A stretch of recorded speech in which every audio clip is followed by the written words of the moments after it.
안녕하세요. 오늘은 요한복음 15장 나는 참 포도나무요 라는 말씀을 가지고 여러분들과 함께 성경을 상고해보는 시간을 가져보도록 하겠습니다. 네, 성경은 구속사적으로 봐야 한다고 말씀을 드렸죠. 그런데 성경을 구속사적으로 본다는 것은 다른 말로 하면 드라마의 흐름처럼 본다. 66권의 거대한 대하 드라마의 흐름과 같이 우리가 살펴본다 라고 말씀을 드렸습니다. 이 드라마에 보면은 등장인물이 존재를 하잖아요. 네, 주인공의 역할, 뭐 조연의 역할, 보조 출연의 역할 다양하게 있죠. 그와 같이 성경에도 아주 다양한 나무들이 존재를 하는데요. 상수리 나무도 있고 백향목도 있고 또 삭개오가 올라갔던 무슨 나무죠? 네, 뽕나무도 있습니다. 이와 같이 다양한 나무들은 개개의 역할이 다 주어져 있다는 것입니다. 자, 그런데 주인공은 1편부터 끝편까지 계속 나오죠. 자, 그런데 그와 같이 이제 성경에 등장하는 그러한 나무들도 어떤 나무들은 주인공급에 해당해서 끊임없이 계속해서 창세기부터 계시록까지 계속 나오는 나무가 있는가 하면 또 어떤 나무들은 뜸성뜸성 잠깐 이제 나왔다가 해외로 유학 간다고 사라져버리는, 갑자기 납치가 돼버린다거나 갑자기 교통사고 나서 응급실 실려가 버리는 그러한 역할도 존재를 한다는 것입니다. 자, 여러분들은 여러 가지 역할들이 있다고 했을 때 어떠한 역할의 인생을 살고 싶으신가요? 네, 오늘은 성경에 나와 있는 여러 가지 그러한 역할에 해당하는 나무들을 살펴보고 특히 중점적으로 이 포도나무에 대해서 살펴보고자 하는 것입니다. 일단은 주연급에 해당하는 나무로서 포도나무, 그리고 무화과나무, 그리고 살구나무, 그리고 영어 성경에는 아몬드라고도 표현을 하죠. 그리고 감람나무, 그 주연급들 중에 가장 으뜸이 되는 주연이 바로 이 포도나무라고 할 수가 있습니다. 그리고 이 무화과나무는 포도나무랑 약간 유사하고 연관성이 있는 의미로 쓰이는 부분들이 있어서 살짝씩 언급을 할 수 있도록 하겠습니다. 자, 그렇다면 성경을 구속사적으로 본다 했을 때 이 포도나무가 성경에서 가지는 역할, 의미를 살펴보려면 처음부터 쭉 살펴봐야 되겠죠. 그 포도나무가 어디서 처음 유래가 되었는지를 본다면 창세기 9장에 나와 있습니다. 창세기 9장에 노아가 포도 농사를 시작을 하는데 이 노아가 홍수 사건이 있은 다음에 아라랏산에 정착을 해서 농사를 시작을 하는데요. 그 농사가 바로 포도 농사였다는 것이죠.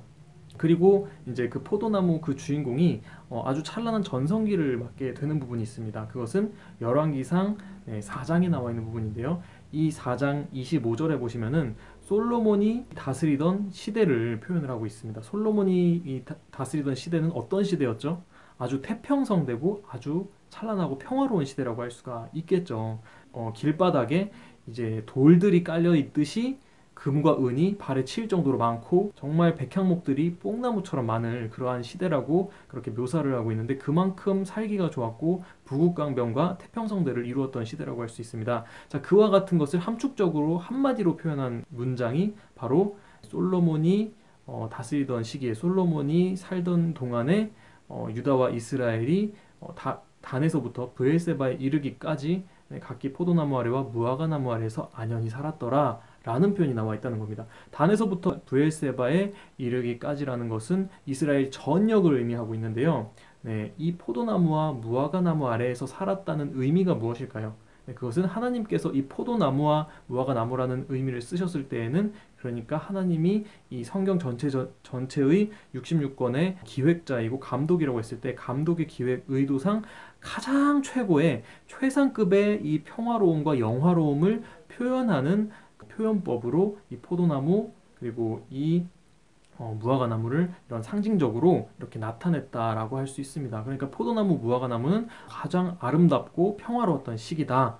정말 행복했던 시기였다라는 것에 대한 함축적인 표현이 바로 포도나무다, 무화과나무다라고 표현을 했다는 것이죠. 그러니까 노아가 포도원 농사를 시작했다는 것은 어떤 것을 꿈꾸고 시작을 했다고 볼 수 있죠? 네, 이러한 솔로몬 때의 아주 찬란한 이 영화로운 시대를 꿈꾸고 이 포도 농사를 시작했다. 나라의 통치를 시작을 했다라고 볼 수가 있는 것입니다.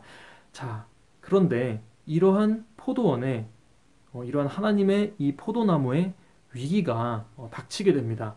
네, 언제였냐면 이사야서 5장에 그런 위기의 징조가 등장을 하는데요. 거기서 하나님께서는 하나님의 사랑하는 자의 포도원에 대해서 노래를 하시는 거예요. 그러니까 이 포도는 심히 기름진 그 산에다가 이 극상품 포도나무를 심었는데 거기다 돌들을 제하고 그 중에 이제 망대를 세우고 술투를 파고 그렇게 해가지고 그거를 세웠는데 좋은 포도 맺기를 바랐는데 네, 들포도를 맺었도다 하면서 하나님께서 한탄하시고 후회하는 그런 장면이 나와 있는 거예요.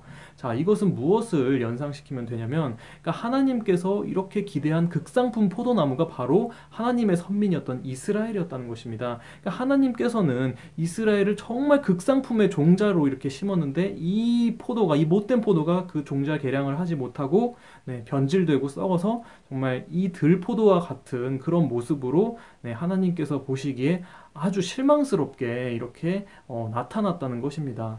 네, 그것을 보면서 하나님의 마음은 어땠을까요? 네, 내가 너를 정말로 그렇게 믿었거늘, 내가 정말 널 극상품 종자로 심었으면 뭐하냐? 넌 도대체 어디 가서 지금 뭘 쳐다보고 있냐? 그러니까 하나님을 배반하고 하나님을 배신했던 그 이스라엘을 책망하고 한탄하는 하나님의 이 노여운 마음을 표현한 것이 바로 포도나무가 변질되었다라는 비유적인 표현인 것입니다. 이것은 또한 에덴 동산 때로 보면은 이 아담과 하와가 하나님을 이제 범죄해서 하나님을 저버리고 선악과 따먹고 에덴 동산에서 추방당하는 모습이라고 볼 수가 있는 것이겠죠. 이와 같이 하나님의 선민이었던 이스라엘도 이렇게 하나님을 떠나버리는, 하나님을 배반하고 이방과 어울려서 이렇게 변질이 되고 타락하는 모습을 보여준다고 할 수가 있는 것입니다. 그러니까 여기서 그러니까 하나님의 포도원, 그리고 포도나무라고 하는 것은 뭐라고 할 수 있습니까? 이것은 바로 하나님의 선민, 하나님의 백성을 상징하는 것이고, 노아가 농사를 시작했다는 것 또한 하나님의 이러한 선민을 이렇게 키우는, 하나님의 선민을 창조하는 역할을 했다라고 볼 수가 있는 것이죠. 그리고 그 어떤 위기의 징조가 정말로 절정에 달아서 파멸을 이루는 그러한 시기가 있었는데, 그것은 언제냐면 바로 이사야서 34장 4절에 보시면은 하늘에 만상이 쇠잖아요. 하늘이 두루마리 말리듯이 말리고 그 쇠잔함이 포도나무 잎이 마름과 같고 무화과나무 잎이 마름과 같으리라 라고 말씀을 하시는 것입니다. 이것이 무엇이냐면 이사야 시대에 하나님의 그 백성들이 저지른 범죄와 그 타락과 그런 음란한 문란한 행위들이 크게 달하여서 하나님이 크게 진노하셔서 심판을 내리는 것에 그 실체가 어떻게 드러나냐니까 이스라엘 백성들이 바벨론의 포로로 끌려가게 되는 것입니다. 그러니까 그 찬란했던 솔로몬의 성전은 이방의 그 습격을 받아서 정말 온데간데 없이 산산조각이 나버리고, 이 백성들은 이 새끼줄에 굴비 엮이듯이 질질질질 끌려가지고 이방에 이렇게 노예 신세가 되어버리는 그 처참하고 그런 고통스러운 역사를 이렇게 표현한 것이, 네, 이 포도나무와 무화과나무 잎이 완전히 말라버렸다라고 하나님께서는 이렇게 정말 극상품의 이 표현을 할 때도 포도나무, 무화과나무를 쓰셨다고 한다면, 네, 이것이 말라버렸다는 것은 그러니까 최악의 파멸 상태란 것을 또한 표현하는 것이라고 볼 수가 있는 것입니다. 자, 오늘날 정말 하나님의 선민이라고 한다면, 하나님의 이 뜻을 이어받은 교회가 그런 모습이라고 할 수 있겠죠. 근데 교회가 어떤 모습입니까? 지금 완전히 하나님과 관계가 단절되다 못해 코로나 사태로 인해서 완전히 문 닫고 예배가 중지가 되어 버렸어요. 네, 그런 현실을 우리는 어떻게 뚫고 나가야 할까요? 네, 그런데 그러한 여러 가지 예언서의 일들이 있은 후에 요한복음 15장에서는 비로소 예수님께서 나타나셔서 나는 참 포도나무요 라고 말씀을 하신다는 것입니다. 이것이 의미하는 것이 무엇이냐? 결국에는 예수님께서 이 무너진 하나님의 포도원을 다시금, 네, 회복시키신 역할을 하러 왔다는 것을 의미한다는 것입니다. 내가 이 포도원의 주인으로서 다시 내가 이 아버지의 포도원에 이 노아가 이루지 못한 과업을 물려받아서 이 포도원을 잘 경작하겠노라라고서 선포하시는 거예요. 자, 그런데 예수님께서 요한복음 15장에 뭐라고 말씀하셨냐면 내가 포도나무요 너희는 가지라고 말씀을 하시는 거예요. 그러니까 하나님의 백성들인 이런 저와 여러분들, 이 대한민국 교회의 이 신앙인들에게 예수님께서 이렇게 말씀을 하신다는 것입니다. 나는 포도나무요 너희는 가지니 저가 내 안에 내가 저 안에 거하면 이 사람은 과실을 많이 맺으니 너희가 나를 떠나서는 아무것도 할 수 없으리라고 말씀을 하시는 거예요.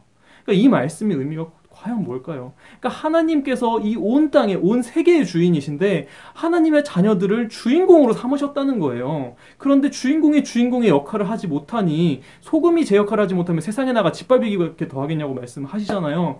그와 같이 이 하나님의 이 자녀들, 하나님의 택하신 선민들이 그 역할을 못하고 있으니까 이방에 짓밟히는 것도 모자라 완전히 포로 신세가 돼서 완전히 주인공이 아닌 종의 역할로 전락을 해버린다는 것입니다. 대한민국 기독교 여러분, 정말 이렇게 쉬고, 이렇게 교회 예배 쉬고 있고 중단하는 사태에 안주해서는 안 되는 거예요. 우리가 그것에 정말 붕괴를 느끼고 하나님께는 정말 반성하고 깊이 깊이 회개를 해야 할 시점이라고 볼 수가 있는 거예요.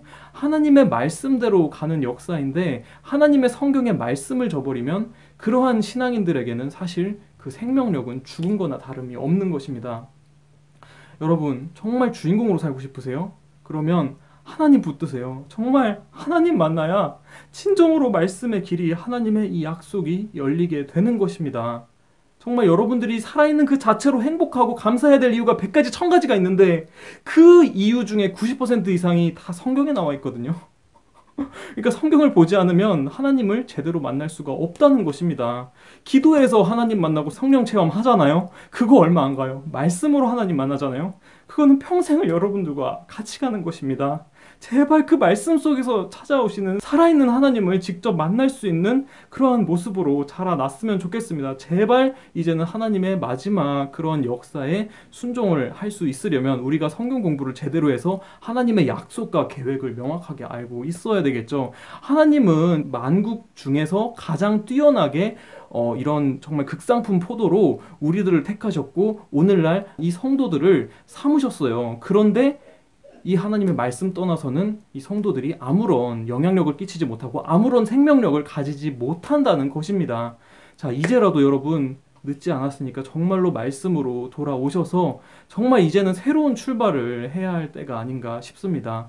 부디 정말 하나님의 이 마지막 역사에 잘 동참할 수 있는 그런 모습을 잘 갖추기를 바랍니다.